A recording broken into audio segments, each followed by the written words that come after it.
Fans. So, today's topic of discussion: does Islam Makhachev need Ilia Topuria or Arman Sarukian to cement himself as the greatest lightweight of all time? Or has he done enough? Does he need one or the other? Does he need both? Can he just move up and he's automatically above Khabib? That's what we're going to be discussing today. First of all, we'll start with Ilia Topuria.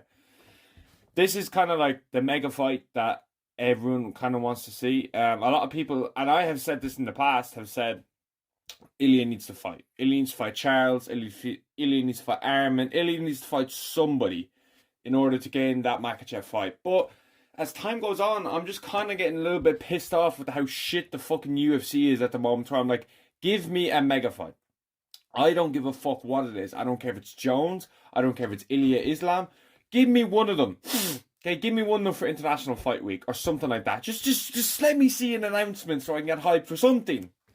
Like proper hype, do you know what I mean? Like absolutely buzzing hype for a super fight for the fucking ages, which Ilia versus Islam would be, okay?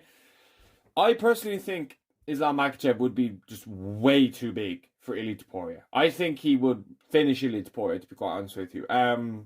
Head kick KO, all I'm saying, I'm going to throw it out there, okay? A lot of people might be like, whoa, calm down there, boy, but Ilia, Makhachev's got sick head kicks. Ilia got dropped by a lightweight, but a head kick.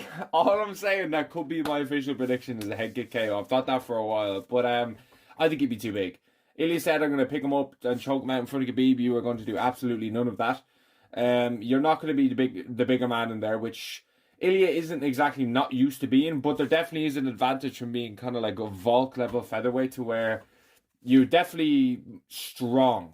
You know, Ilia seemed very strong at featherweight. Do you know what I mean? I remember even when he fought Bryce Mitchell, he just grabbed him and fucked him about and then got him in like a submission.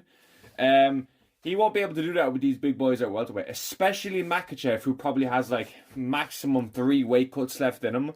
Absolutely maximum 3 weight cuts left in him, okay? This dude, if I saw Arman Sarukian say this, okay?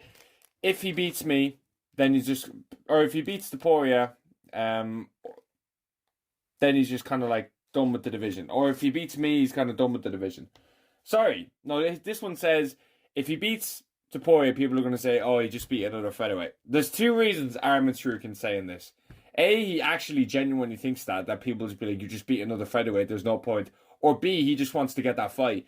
And realistically, it's option number B. Like, Arman Sarukian wants that Makhachev fight, the one he pulled out the day before from. Listen, if you give it to Arman Sarukian, I would absolutely love to see that fight. Like, I was so fucking gutted that fight didn't come into fruition because I was proper pumped for it. Like, Arman Sarukian versus Makhachev fought fucking many years ago in a galaxy far away, and we just never really saw the next level to where Arman Sarukian was going to showcase how really good he was, because he beat Charles in a split decision that he didn't really do any damage in, and it was quite a close fight. Charles had moments. Arman probably won. Arman definitely won, but it was still a close fight. Like, it was a split decision.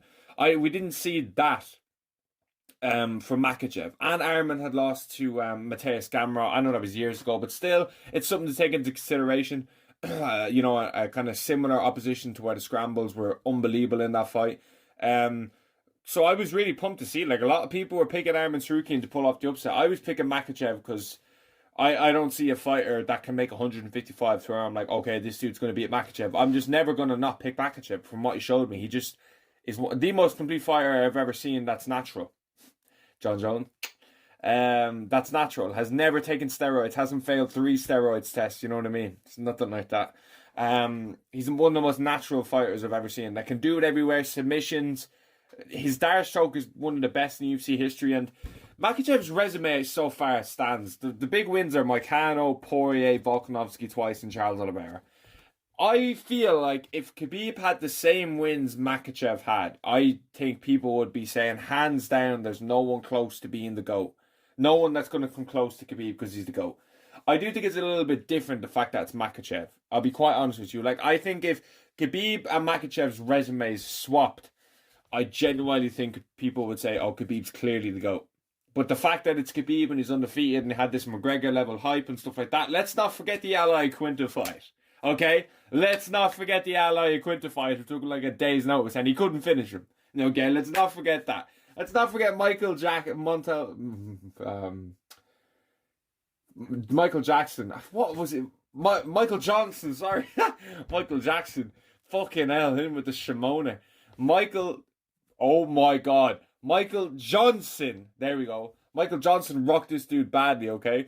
And there was one fight where Khabib, like, even Joe Rogan said he lost. I can't remember. He began with T. I can't remember the fella's name, but go back and look at that. Khabib's resume is not as good as you think.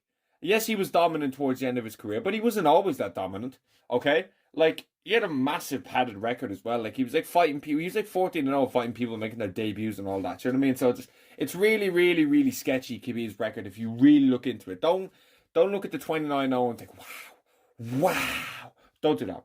He had 3 good fights on the trot. Like, RDA and all are good fights, but they're not legendary fights. But taking out prime Charles Oliveira, submitting him as well, beating Volkanovski in Australia in a very close decision, head-kicking KO on Volkanovski, finishing Dustin Poirier.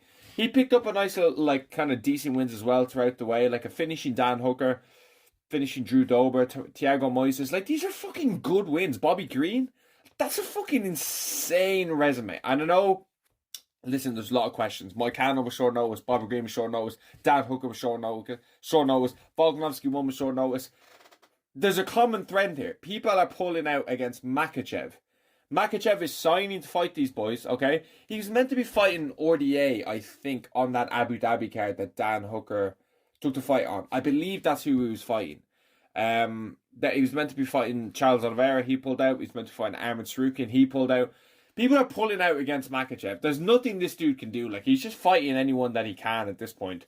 And it's a bit like, I don't see Ilia, obviously Ilia's going to fight Makhachev, but I don't see Ilia saying yes to anyone else. Like, he's saying he was saying he was promised a title shot. Then what the fuck are we waiting for?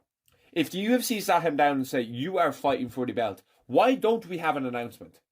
Why is there this massive kind of like backlog of shit, and Ilia or Makhachev saying, hold on, I don't want to fucking fight you, you need to fight someone else? Makes absolutely no sense, okay? If you're going to do some matchups, mix and match, probably do Arman Tsarukyan versus Makhachev just to keep him busy, and that'll cement Makhachev as the lightweight GOAT when he beats him. And then give Charles Oliveira, Ilia Topuria, okay? Let them fight for the number one contender fight, because neither of them really deserve to fight Makhachev. But the thing is, neither does Arman Tsarukyan. But out of the 3 of them, you probably lean towards Tsarukyan to say probably deserves the most, simply because, you know, he just got unlucky with an injury. You know, he beat Charles Oliveira as well, like a year ago. And he's kind of the biggest threat in lightweight for Makhachev that we haven't seen before. Obviously, Charles Oliveira might be a threat because of his jiu-jitsu. Obviously, he's going to be a threat no matter what. But I personally don't think that if Makhachev walks away today, I would say Islam Makhachev is the greatest lightweight of all time.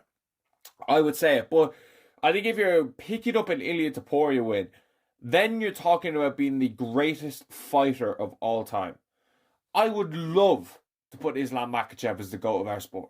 I would love it. I know he had a failed drugs test fucking like 8 years ago or something like that for something dodgy. I think it was a tainted supplement because he was only out for 6 months. It could have been like a Sean O'Malley kind of thing. That was like 8 years ago, okay? I would love to call Makhachev the GOAT of our sport simply because I like him a lot, okay? The tainted supplement thing does kind of hang over me sometimes when I say that term of Makhachev is the GOAT of the sport, because John Jones clearly isn't the GOAT of the sport with 3 failed drugs tests, which he was out for years for, by the way. This wasn't like O'Malley. This wasn't like Makhachev to where they got banned for like 6 months because of a tainted supplement or something like that. It's completely different, okay? And having Makhachev as the GOAT, like, I think an Ilia Topuria win would put him right up there. And then if you take Arman Tsarukyan out as well, and then you move up to 170 and you fight Jack Della Maddalena and then you win. If he was able to put the next 3 fights of Tsarukyan, Topuria and Jack Della Maddalena or Bilal Muhammad, depending on the winner of that fight, you're looking at the contender's greatest fighter that has ever fought in the UFC in Islam Makhachev. Okay? And that can all be done in the next year and a half. We could have a definitive GOAT. And people before say, oh, wait, he got chinned. To get chinned and come back and go on that level of a run shows me you are a champion. Shows me that you are a champion. More than any undefeated fighter ever, okay? Dominic Cruz said it best. Were you the best in the world or did you not test yourself? It's one or the other, okay? And I'm not saying Khabib didn't test himself, okay? Because like his situation was quite similar with Tony Ferguson. Like he was signing to fight Tony Ferguson, but injuries, that fight was just never meant to happen. That fight was never meant to happen in human history, okay? And I feel like he just didn't stay around long enough. He never went up a weight. He missed weight a lot. So Makhachev is in line to take that GOAT status. I would have Makhachev as the greatest lightweight ever. And I personally would just think the wins over Arman Tsarukyan and Ilia Topuria would just make him the GOAT of the sport. Okay? I think he's got the most title defenses in lightweight. The dude is just an absolute beast. I love Makhachev. I think I'm a big Makhachev fan. I'll be rooting for him against anyone, really, to be honest with you. Like, if he fights Tsarukyan, if he fights Topuria, I'm going to be rooting Makhachev. What do we think? What do we think's going to happen with Makhachev? Is he the lightweight GOAT? Does he need these wins? You let me know down below. Thanks for watching.